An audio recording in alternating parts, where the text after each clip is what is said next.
Jempol saya.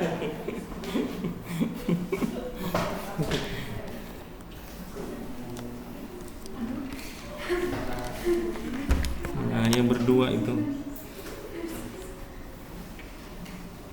Di sini udah selesai. Oke. Semuanya harus selesai ya.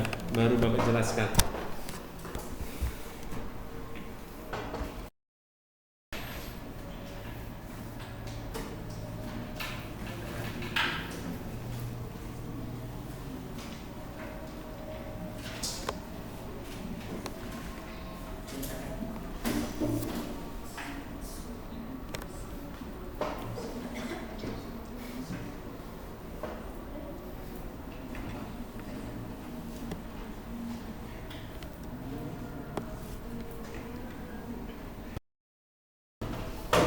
Shalom. Ya, hari ini pertemuan kedua ya. Dan hari ini kita masih merenungkan kebenaran firman Tuhan. Kita belum masuk ke dalam materi semester kita. Kita mau merenungkan kebenaran firman Tuhan di tahun baru ini. Ya, hari ini Bapak memberi tema renungan kita adalah kunci sukses di dalam Tuhan. Kita lihat dulu kunci. Siapa yang pernah lihat kunci? Pernah ya, lihat ya kunci. Pernah pakai kunci? Pernah ya. Sukses. Apa yang dimaksud dengan sukses? Sukses itu berhasil ya, berhasil, diberkati ya. Tetapi di sini bukan hanya sukses, tetapi ada keterangannya di sini adalah sukses di dalam Tuhan. Ya, jadi sebagai anak-anak Tuhan, Tuhan itu rindu memberkati kita. Tuhan rindu dalam hidup kita itu mengalami satu keberhasilan. Ya, makanya di dalam kebenaran firman Tuhan itu kita akan nanti ditunjukkan bagaimana meraih keberhasilan, meraih kesuksesan atau meraih janji Tuhan di dalam hidup kita. Ya, anak-anak yang dikasih Tuhan, kalau bicara tentang sukses di dunia ini ada banyak kesuksesan yang di luar Tuhan tentunya. Ada orang yang tidak peduli dengan Tuhan, ya, orang yang nggak kenal Tuhan, mereka juga bisa sukses. Ya, mereka melakukan kejahatan bisa sukses ya. Itulah yang disebut dengan sukses tetapi di luar Tuhan. Ya, orang sukses, orang pengedar narkoba juga bisa sukses ya. Orang koruptor bisa sukses. Mereka bisa banyak uang, punya mobil bagus, mereka bisa jalan-jalan ke luar negeri, tetapi melakukan sesuatu yang tidak berkenan kepada Tuhan. Sukses mereka adalah sukses yang menghalalkan segala cara. Dan Tuhan tidak mau kita sebagai anak-anak Tuhan sukses tetapi dengan cara menghalalkan segala cara. Itu tidak mungkin ya. Karena kesuksesan kita nanti juga akan dipertanggungjawabkan di dalam Tuhan. Kalau kita sukses di luar Tuhan ya tentunya kita akan dituntut ya pertanggungjawaban dari Tuhan. Ya, tentunya ujung-ujungnya adalah kesuksesan itu akan membawa kita kepada maut ya. Kita kemarin belajar tentang upah dosa adalah maut. Kalau kita hidup dalam dosa, ya meraih kesuksesan dengan melakukan dosa, tentunya hidup kita akan berakhir di dalam kekekalan, dalam penderitaan ya. Tetapi kalau kita sukses di dalam Tuhan, kita diberkati di muka bumi ini selama kita hidup di dunia ini, tetapi kita suatu saat kita bisa masuk dalam kerajaan Allah. Luar biasa, sukses di dunia, diberkati di dunia, dan kita bisa menikmati hidup kekal di dalam kekekalan bersama Tuhan. Nah, untuk bicara tentang kunci sukses ini, Bapak kasih ilustrasi begini. Umpamanya, Bapak minta tolong sama Randy ya. Randy, tolong kamu pergi ke perpustakaan sana, ambil buku mata pelajaran agama Kristen. Dia datang aja ke perpustakaan, tapi kondisi atau keadaan pintu perpustakaan itu tertutup, ya, terkunci, ya. Kira-kira Randy bisa ngambil buku yang Bapak suruh ambil nggak? Tidak bisa, ya. Dia tidak bisa masuk dan mengambil, artinya dia gagal. Dia tidak bisa menolong Bapak untuk mengambilkan buku itu. Karena apa? Karena dia butuh kunci. Ya, kecuali dia bawa linggis, dia congkel, ya, dia rusak pintunya. Ya, itulah saya katakan itu sukses di luar Tuhan, ya. Kalau sukses di dalam Tuhan itu ada kuncinya. Ya, tentunya di sini Bapak akan memberikan ada 4 ya yang harus kita ingat selalu bagaimana kita meraih kesuksesan di dalam hidup kita, ya. Bapak yakin dan percaya setiap kalian punya cita-cita, benar nggak? Ada yang nggak punya cita-cita? Halo, sini masih bingung dengan cita-citanya? Pengen jadi apa? Bapak ini selalu ingatkan, ya, pasti kalian punya cita-cita, punya harapan nanti pengen jadi apa di dalam hidup ini. Ya, Bapak tanya, kamu nanti kalau ini pengen jadi apa? Pengusaha. Yes, luar biasa. Ada pengusaha, nanti ada pekerjaan luar, dia selalu support keuangan untuk penginjilan. Kamu pengen jadi apa tadi?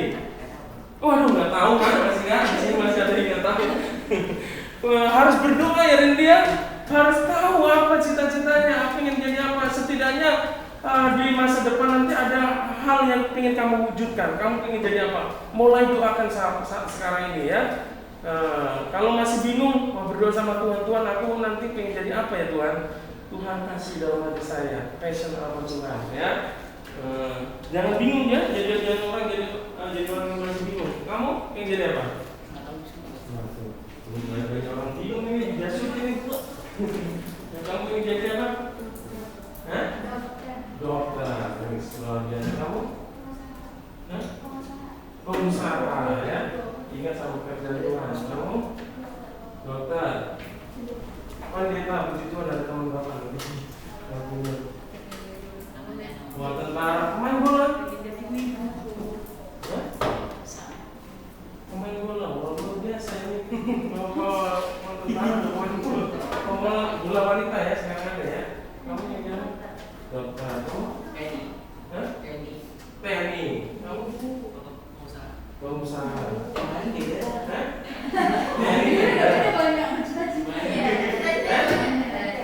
TNI. Oh iya. Cita-citanya semuanya luar biasa, ya. Dan tentunya untuk mewujudkan cita-cita itu terwujud dalam hidup kita, itu tidak dengan kita terima dengan begitu saja, ya. Ada perjuangan, ada usaha, dan ada harapan yang harus kita selalu panjatkan kepada Tuhan. Ya, nggak mudah. Saya mau katakan tidak mudah untuk mewujudkan itu semua. Ya, oleh karena itu kalian perlu kuncinya, ya, perlu kunci supaya kalian bisa tercapai semua apa yang kalian harapkan di dalam hidup kalian, ya. Yang pertama, ya, sebagai anak-anak Tuhan, untuk mewujudkan cita-cita kalian supaya sukses di dalam hidup kalian adalah yang pertama adalah apa? Halo? Mengandalkan Tuhan. Jadi sebagai anak-anak Tuhan, saya mau katakan, firman Tuhan katakan kita harus mengandalkan Tuhan, bukan mengandalkan kekuatan kita, bukan mengandalkan manusia. Bahkan kita menjauhkan diri kita dari Tuhan. Mari kita lihat firman-Nya di dalam Yeremia pasal 17 ayat 5 sampai 8, ya. Bapak akan bacakan pelan-pelan. Ya, silakan kalian mendengarkan dengan baik, ya. Firman Tuhan katakan begini. Ini akibatnya kalau kita nggak mengandalkan Tuhan. Kita lihat dulu, ya, kehidupannya. Firman Tuhan berkata, beginilah firman Tuhan, terkutuklah orang yang mengandalkan manusia, yang mengandalkan kekuatannya sendiri, dan yang hatinya menjauh dari Tuhan. Ya, firman Tuhan, kalau kita tidak mengandalkan Tuhan, tetapi mengandalkan sesuatu yang dari luar Tuhan, apa? Hidup kita akan tertutup, bukan diberkati Tuhan. Di sini ada 3 orang yang tidak diberkati Tuhan. Yang pertama adalah orang yang mengandalkan manusia.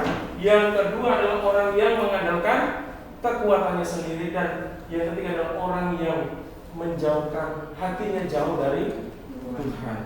Apa contohnya kita mengandalkan manusia?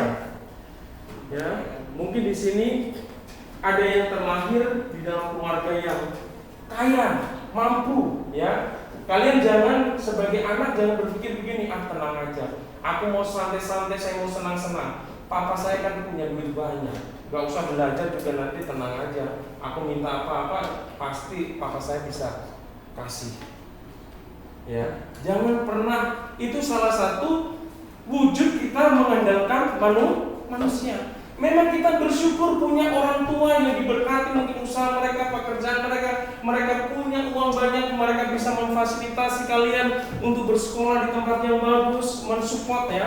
Tetapi itu jangan dijadikan andalan. Kalau kalian mengandalkan manusia ya, nanti kecewa. Ya. Jadi kalian punya mental malas ya, tidak mau berjuang, nggak mau berusaha, mengandalkan orang tua. Bapak mau tanya, orang tua kalian akan selamanya ada di dalam hidup kalian nggak? Ya ada. Suka atau tidak suka adalah sebuah realita bahwa orang tua yang kita kasih dan orang tua yang mengasihi kita pasti akan meninggalkan kita. Bapak sudah ditinggalkan papa, ya. Artinya mereka tidak bisa kita andalkan. Ya, makanya ya satu-satunya yang perlu kita andalkan adalah Tuhan. Karena Dia adalah Allah yang kekal. Dia yang Allah yang selalu ada dalam hidup kita. Kekuatan manusia itu terbatas. Ya, kekuatan orang tua kita terbatas. Ya, kemampuan orang tua kita juga terbatas. Atau mungkin sebaliknya kita terlahir di dalam keluarga yang berkekurangan, penuh keterbatasan. Dan kita berpikir bagaimana masa depan saya. Kita terlalu takut, terlalu mengandalkan orang tua. Orang tua saya kan gak mampu, mana mungkin saya bisa mewujudkan cita-cita saya. Bapak mengatakan, jangan andalkan manusia. Kalau Tuhan kita andalkan, Dia bisa memberkati kita. Dia bisa buka jalan dengan cara yang ajaib. Amin? Ya, jadi berkat itu bukan hanya datangnya dari orang tua. Mungkin kalian dengan belajar sungguh-sungguh berprestasi, Tuhan bukakan jalan sehingga kalian bisa mendapatkan beasiswa. Ya itu tidak sesuatu yang mustahil bagi Tuhan.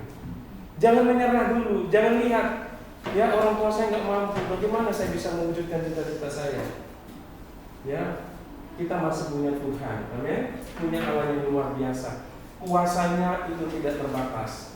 Kan Tuhan yang kita sembah adalah Tuhan yang menciptakan langit dan bumi ini. Dia hanya berfirman, jadilah terang maka jadi. Jadilah daratan dan lautan, cakrawala. Jadilah segala macam tanaman, semua binatang, semuanya jadi. Tuhan itu berkuasa firman-Nya, ya. Makanya kita perlu mengandalkan Tuhan, bukan mengandalkan manusia, termasuk orang tua kita.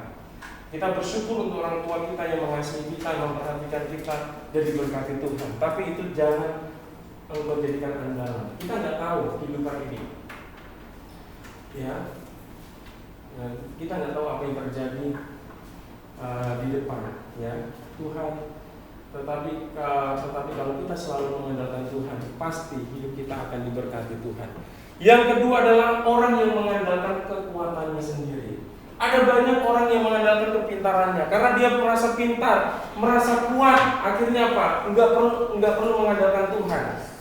Ya, merasa aku nggak butuh Tuhan, aku sendiri juga bisa berprestasi. Ini kan saya berprestasi karena usaha saya, karena saya rajin belajar dan sebagainya. Ya, Bapak mau kasih tahu kalau kalian punya kepintaran dan kecerdasan, punya kekuatan, itu adalah anugerah Tuhan. Itu tidak bisa kalian banggakan, kalian sombongkan, ya, tapi kalian syukuri, kalian gunakan dengan baik.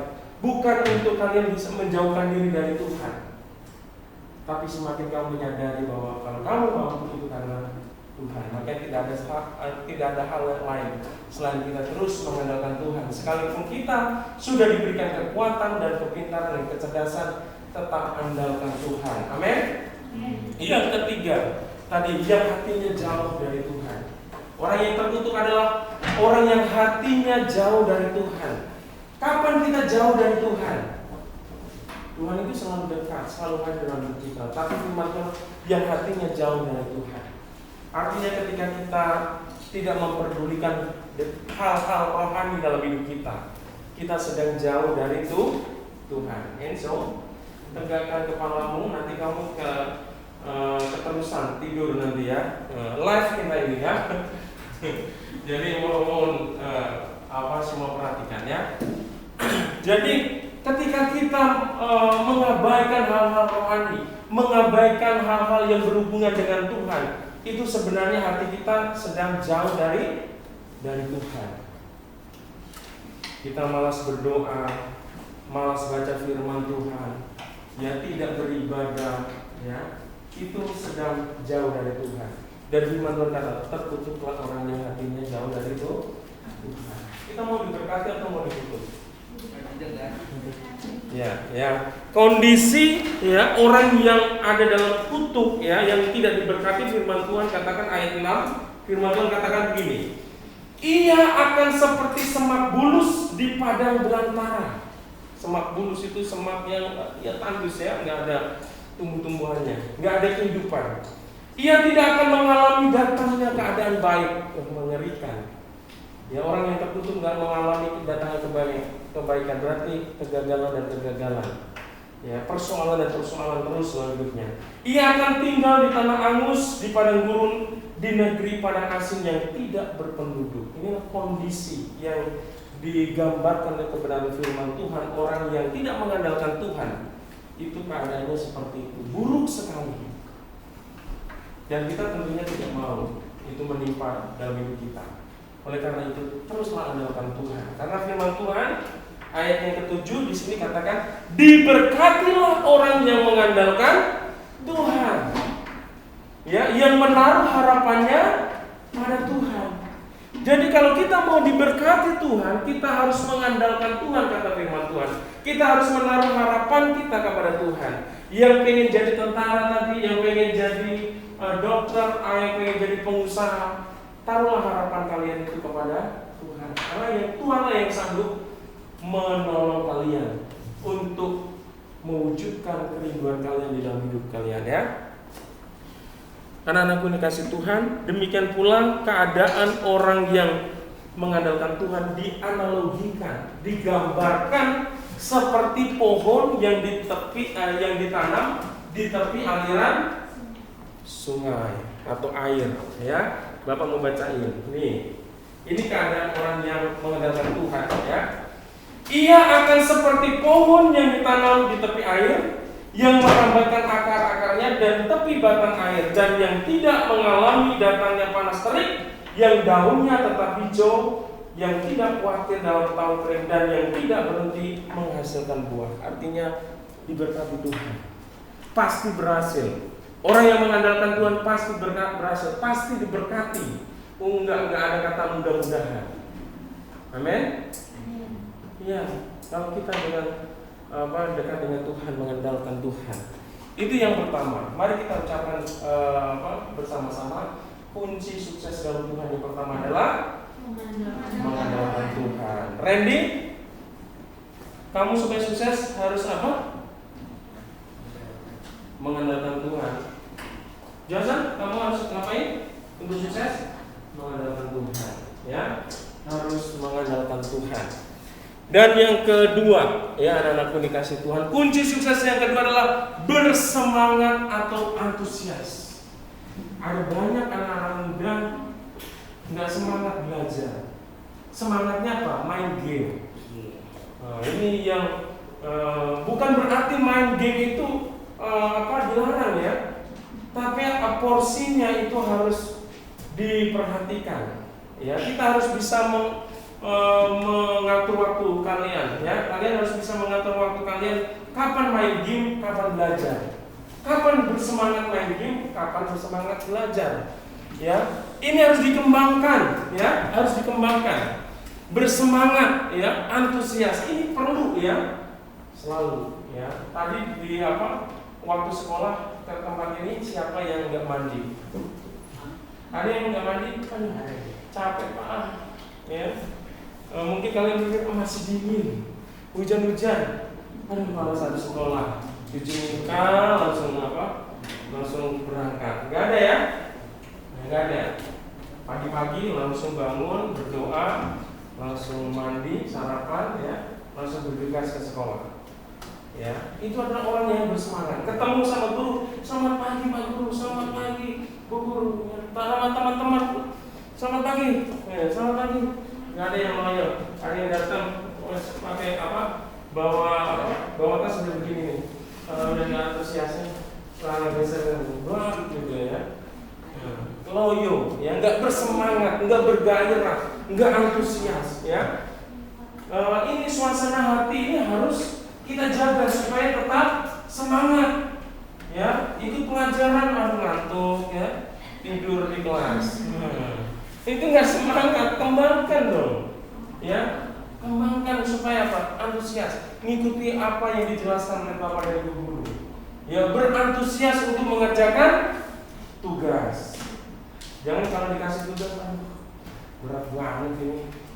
Ya, payah udah kurang kerjaan, suruh bikin video, kirim lagi, dikasih batas waktu harus kirim, ya.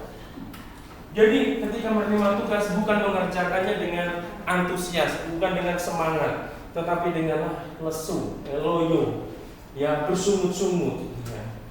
Bagaimana kita bisa mengembangkan supaya kita bersemangat? Supaya kita berantusias, kita harus melihat bahwa semua pekerjaan yang harus kita kerjakan itu firman Tuhan katakan lakukanlah seperti untuk seperti untuk itu, bukan seperti untuk manusia. Kalau kita melihat semua aktivitas dan pekerjaan yang harus kita kerjakan itu seperti kita lakukan untuk Tuhan, pasti kita bersemangat.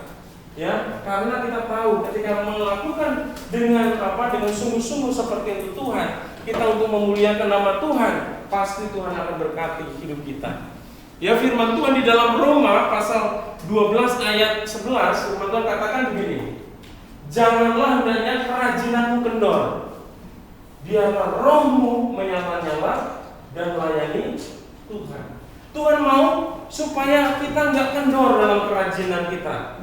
Kelas 1, ya, bersemangat. Kelas 7, waktu kelas 7 semangat sekolah. Pagi-pagi on time, terus pekerjaan rumah selalu dikerjakan, ya, PR selalu dikerjakan. Mulai nanti kelas 8 mulai, ya, kurang semangatnya. Mulai tugas-tugas banyak yang nggak dikerjakan. Kelas 9 makin ini. Jangan seperti itu, ya. Semakin hari harus semakin semangat. Amin. Jangan kendor kerajinan kita. Jangan kendor dalam hal belajar, dalam hal beribadah, dalam hal berdoa, dalam baca firman Tuhan, harus bersemangat, ya. Harus selalu menyala-nyala, harus antusias. Kan firman Tuhan mengajarkan apa? Bersukacitalah senantiasa dalam Tuhan. Bersukacitalah senantiasa di dalam Tuhan. Kalau anak Tuhan itu setiap hari harus mengalami sukacita. Enggak cemberut-cemberut, ya, enggak emosian, ya, enggak ngambek-ngambekan, ya, enggak angot-angotan, ya. Hidupnya mood kalau dikasih uang, kalau enggak dikasih uang enggak mood gitu, ya. Nah, jangan, ya. Kita harus mengembangkan hati kita ini supaya senantiasa bersemangat, ya, bersukacita. Firman Tuhan juga mengajarkan apa? Bersyukurlah dalam segala hal. Jadi nggak ada ruang lagi untuk kita ngomel-ngomel, ngedumel, ya, pasang muka cemberut, nggak ada. Anak Tuhan ini selalu bersukacita, selalu bersyukur, murah senyum sama orang, nggak jutek, ya, nggak jutek. Ya, siapa di sini yang suka jutek sama temennya? Nggak boleh, ya, nggak boleh jutek, ya, jutek, ya, judes-judes, ya, oke. Itu yang kedua, yaitu selalu bersemangat. Bilang ke anak dirinya, semangat. Gitu. Mana sih? 1, 2, 3. Semangat. Belum semangat kayaknya. Semangat kan begitu? Semangat. Ya, 1, 2, 3. Semangat. Ya, semangat. Semangat, ya. Kamu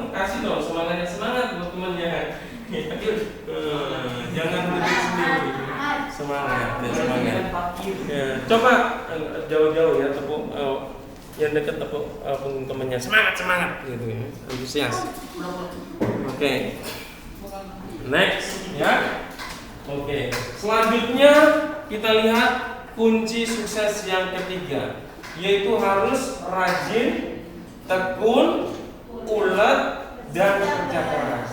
Waduh Tuhan. Sekalipun kita ini adalah anak Tuhan, ternyata masih firman Tuhan mengajarkan supaya kita rajin, supaya kita tekun, supaya kita ulet, dan supaya kita kerja keras. Ternyata sebagai anak Tuhan itu harus ya melakukan ini. Kita nggak begini, aku yang penting berdoa, pasti Tuhan berkati. Ya, berdoa, tapi nggak belajar. Kira-kira nilainya bagus apa jelek? Jelek. Ya. Kalau kita hanya berdoa, hanya beribadah ke gereja, rajin ke gereja, ya, Senin sampai Minggu semua kegiatan kita ikutin, tapi kita lupa mengerjakan tanggung jawab di dalam hidup kita dengan rajin, dengan tekun, ya, dengan kerja keras, maka kita akan mendapati kehidupan kita tidak maksimal. Ya, makanya kita harus rajin, ya, rajin tuh mengerjakan sesuatu dengan apa? Semangat, ya, terus menerus, ya, tekun, ulet, tahu kan? Ulet itu bukan ngulet begini ya. Nah, itu lawan katanya. Ulet itu mengerjakan segala sesuatu dengan semangat dan tetap mengerjakan walaupun banyak tantangan, banyak rintangan, gak menyerah ya, gak mudah menyerah, gak mudah putus asa. Itu ulet namanya ya, bukan ulet. Kalau ulet itu malas ya, beda ya, dan kerja keras. Nah, firman Tuhannya kita bisa lihat di dalam kitab Amsal ayat 6, pasal 6, Amsal 3 ayat 6 sampai, maaf nih, kebanyakan ya. Amsal 3 ayat 6 sampai 11. Bapak akan bacakan, ini penting sekali ya. Ini Alkitab menegur dengan keras orang-orang yang tidak mau bekerja keras, alias malas. Ya, hidupnya suka-sukanya, tidak mau bekerja, ya. Amsal 6 ayat 6. Amsal 3. Oh, Amsal 3. Amsal 3. Amsal 3 ayat 6 sampai 11. Ya, Amsal 3 ayat 6. Nih ya. Oh, maaf saya maaf. Ini bukan 36 nih. Aduh, masa sama ya? Masa sama. Ya.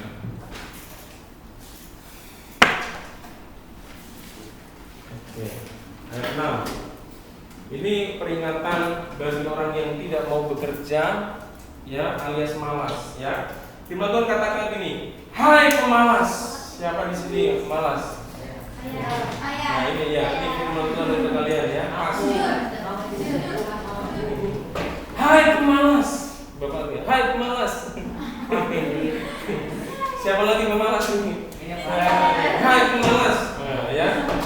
Gak apa-apa, jujur ya di hadapan Tuhan, supaya kita, kalau orang jujur mau mengakui kelemahan itu ada kerinduan juga untuk berubah ya.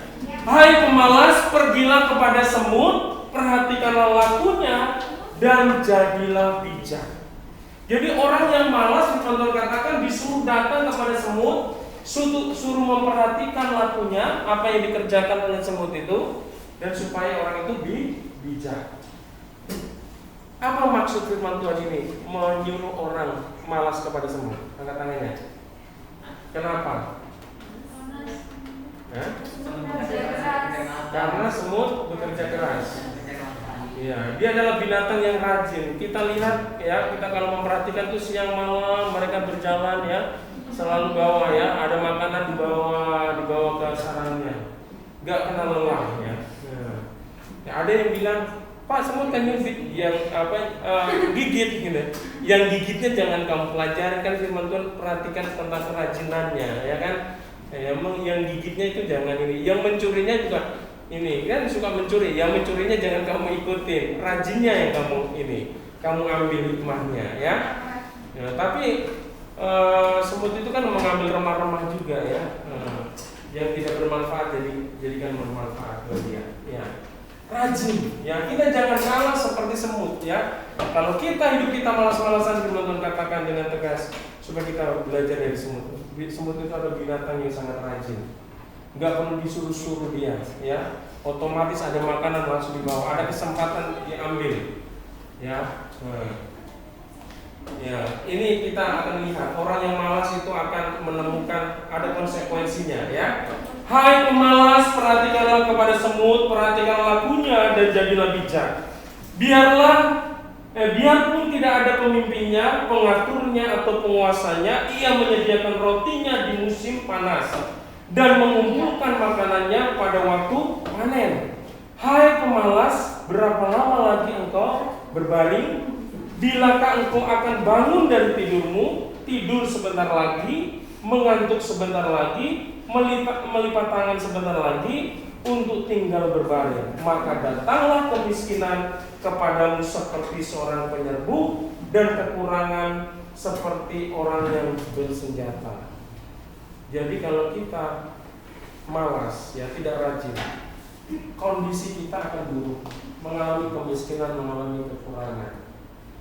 Ya, orang yang malas itu selalu ingin menunda-nunda pekerjaan, ya melipat tangan, sebentar lagi tidur, sebentar lagi, ya. Nah, kalau sekarang mungkin bukan tidur kalau anak-anak muda malasnya, karena main game, sebentar lagi tanggung, dikit lagi, gitu kan, dikit lagi, nggak terasa 10 menit, 20 menit, 1 jam, 2 jam nggak terasa.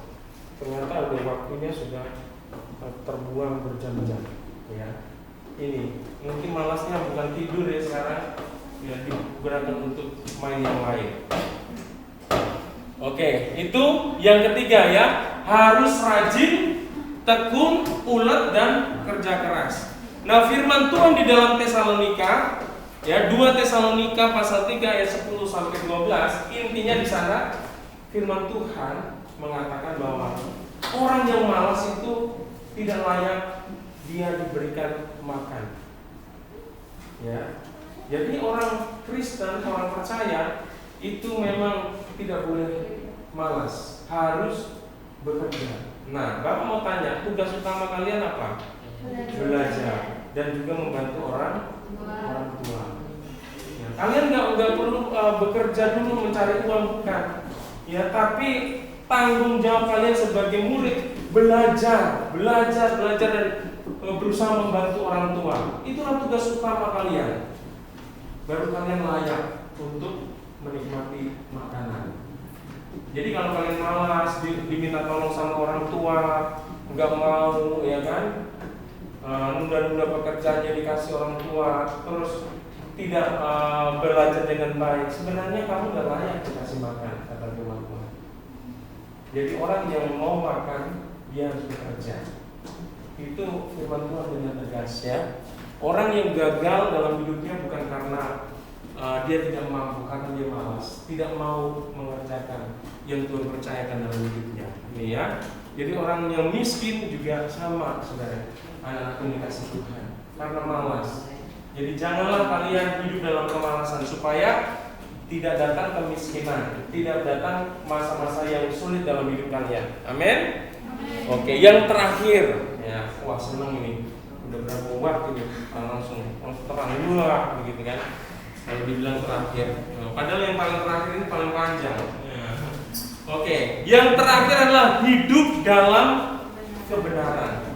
Inilah yang membedakan antara sukses di dalam Tuhan dan sukses di luar Tuhan. Kalau sukses di luar Tuhan tidak perlu hidup dalam kebenaran. Ya, tetapi kita sebagai anak-anak Tuhan kalau mau sukses dan diberkati dalam hidup kita harus hidup dalam kebenaran. Tentunya kebenaran sesuai dengan apa yang Tuhan nyatakan dalam kebenaran firman-Nya, ya. Bapak akan bacakan firman-Nya, ya. Mazmur pasal 1. Ya, Mazmur pasal 1 ayat 1 sampai ayat 6. Nih, ya. Firman Tuhan katakan begini, berbahagialah orang yang tidak berjalan menurut nasihat orang fasik. Orang fasik itu orang yang hidupnya tidak benar, ya, yang bertentangan dengan kebenaran firman Tuhan, hidup dalam dosa. Yang tidak berdiri di jalan orang berdosa, dan yang tidak duduk dalam kumpulan pencemooh. Jadi suka ngejek ya sama orang lain itu satu nggak benar ya. Ya, firman Tuhan katakan kita akan bahagia kalau kita nggak berjalan di dalam kehidupan orang fasik, orang yang berdosa dan orang yang suka mencemooh, nggak ngikutin mereka. Artinya kita hidup dalam kebenaran. Firman Tuhan katakan, tetapi yang kesukaannya ialah Taurat Tuhan, yaitu firman Tuhan. Dan yang merenungkan Taurat itu siang dan malam. Bapak mau tanya di sini anak-anak, siapa yang punya kedisiplinan setiap hari baca firman Tuhan? Angkat tangannya. Oke, nggak satu hari, puji Tuhan ada satu orang. Sekarang Bapak tanya, 2 hari sekali baca firman Tuhan? Tidak ada. 3 hari sekali baca firman Tuhan? Seminggu sekali baca firman Tuhan? Angkat tangannya. Seminggu berarti pas hadir dalam gereja, ikut ibadah baru ini ya, luar biasa. Tapi pengen sukses. Pengen sukses di apa? Pengen sukses. Coba ketawa nih, yang mau ketawa. Coba pengen sukses. Tapi pengen sukses ya, pengen diberkati Tuhan. Pengen suksesnya di dalam Tuhan. Tapi nggak pernah baca firman Tuhan setiap hari. Seminggu sekali karena apa? Karena hari Minggu ibadah. Iya. Waduh, kalau nggak ibadah nggak baca firman Tuhan itu apa 2 minggu ya sekali seperti ini. Jangan serius-serius ya di sini ya. Nah, di sini juga sama ya, seminggu sekali ya, seminggu sekali. Waduh ya. Tapi firman Tuhan begini ya, kalau kita mau sukses kita harus hidup dalam kebenaran, syaratnya harus cinta firman Tuhan. Kan firman Tuhan begini, firman Tuhan kayak gini. Tetapi yang kesukaannya ialah Taurat Tuhan dan yang merenungkan Taurat itu siang dan malam. Siang dan malam berarti setiap hari. Bukan maksudnya siang dan malam pada hari Minggu, bukan. Ya, tapi siang dan malam itu setiap hari. Ayo anak-anak muda. Ya, luangkan waktu, sediakan waktu untuk membaca firman Tuhan. Kalau main game, kamu berapa lama? 2 jam. 1 hari 2 jam. Luar biasa. Kamu? Setengah jam. Benar di video. Hah? Oh enggak, luar biasa. Terus main apa? Sama aja. YouTube-nya isinya apa? Game juga lagi. Ada bapak bertanya, kamu main game? Oh, gitu lah. Kamu main game berapa jam satu hari? Tergantung. Kamu main game juga? Berapa lama? Enggak tahu. Kamu berapa jam? Kalau tergantung suka bisa berapa jam? Mantap. Baca firman Tuhan? Ya Tuhan Yesus ampuni. Ya, anak-anak muda dengerin ya. Ini gawat ini. Kita mau diberkati Tuhan tapi nggak baca firman Tuhan. Ya. Ini apa? Firman Tuhan ini baru dengar atau sudah pernah dengar? Baru dengar? Firman Tuhan yang katakan merenungkan firman Tuhan siang dan malam. Udah pernah dengar belum? Ya, pernah. Berarti harus dilakukan ya. Ya, sukses. Ya. Ya. Oke. Nah, orang yang diberkati Tuhan di sini juga seperti dikatakan tadi, seperti Yeremia, seperti pohon yang ditanam di tepi aliran air dan yang akan menghasilkan buahnya pada musimnya. Anak-anakku yang dikasih Tuhan, ya. Hari ini, mari, ya ini adalah saatnya kalian menyadari bahwa untuk mewujudkan apa yang Tuhan janjikan dalam hidup kita itu mudah-mudah. Ada hal yang harus kita lakukan. Kita nggak cukup ongkang-ongkang kaki, ya, santai-santai. Tapi ada hal-hal yang harus kita lakukan supaya hidup kita sukses, hidup kita diberkati. Ya, mari kita perhatikan 4 hal ini. Kita ucapkan ya bareng-bareng. Nanti supaya firman Tuhan ini selalu kita ingat, ya, supaya kita jadikan dasar dalam hidup kita untuk meraih setiap janji Tuhan dalam hidup kita. Ya, kunci sukses di dalam Tuhan. Yang pertama, mari kita baca bersama. 1, 2, 3. Mengandalkan Tuhan. Yang kedua, Bersemangat atau antusias. yang ketiga, Rajin tekun bulat kerja keras. yang keempat. Hidup dalam kebenaran. Ya, inilah kebenaran firman Tuhan yang hari ini yang Bapak sampaikan kepada kalian. Biarlah firman Tuhan ini bisa menjadi berkat buat setiap kalian. Bapak rindu